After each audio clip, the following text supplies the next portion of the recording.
कर्नाटक में सत्ता पाने के लिए कांग्रेस, बीजेपी और जेडीएस पूरी ताकत लगा रही है। नामांकन पत्र वापसी का काम 24 अप्रैल को पूरा हो जाएगा और उसके बाद चुनाव प्रचार और भी तेज हो जाएगा। चुनाव को लेकर बीजेपी के अंदर डर भी दिखने लगा है। गृह मंत्री अमित शाह कर्नाटक के दौरे पर हैं। उन्होंने अपने समर्थकों से कहा है, उससे पार्टी में चिंता दिखाई दे रही है। कैसे, इस रिपोर्ट में देखें। कर्नाटक विधानसभा चुनाव के लिए 10 मई को मतदान है। बीजेपी के सामने सत्ता बचाने की चुनौती है। पार्टी को बगावत से उबारना भी है।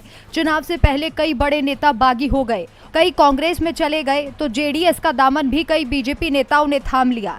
नाराज नेताओं से अमित शाह बात कर रहे हैं, तो पीएम मोदी भी पार्टी नेताओं को फोन कर रहे हैं। चुनाव में बीजेपी को सबसे बड़ा झटका 2 दिग्गज लिंगायत नेताओं ने पार्टी छोड़ने से दिया है।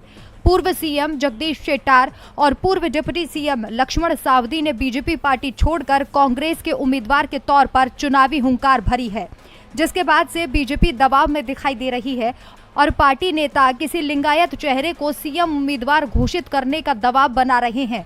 वैसे इस समय राज्य के सीएम बसवराज बोम्मई भी लिंगायत समुदाय से ही आते हैं, लेकिन बीजेपी ने उन्हें सीएम पद का चेहरा घोषित नहीं किया है। गृह मंत्री अमित शाह के साथ बैठक में राज्य के बीजेपी नेताओं ने ये मांग की थी कि किसी लिंगायत को सीएम चेहरे के रूप में पेश किया जाए। हालांकि अब खबर मिल रही है कि गृह मंत्री अमित शाह इस बात पर तैयार नहीं है। उन्हें लगता है कि अगर लिंगायत समुदाय के चेहरे को आगे किया तो गैर लिंगायत समुदाय एकजुट हो जाएंगे और भाजपा के खिलाफ खड़े हो सकते हैं, जिससे बीजेपी के लिए मुश्किल और भी ज्यादा बढ़ सकती है। अब इसे बीजेपी का डर ही कहा जाएगा कि राज्य में बीजेपी फूंक फूंक कर कदम रख रही है।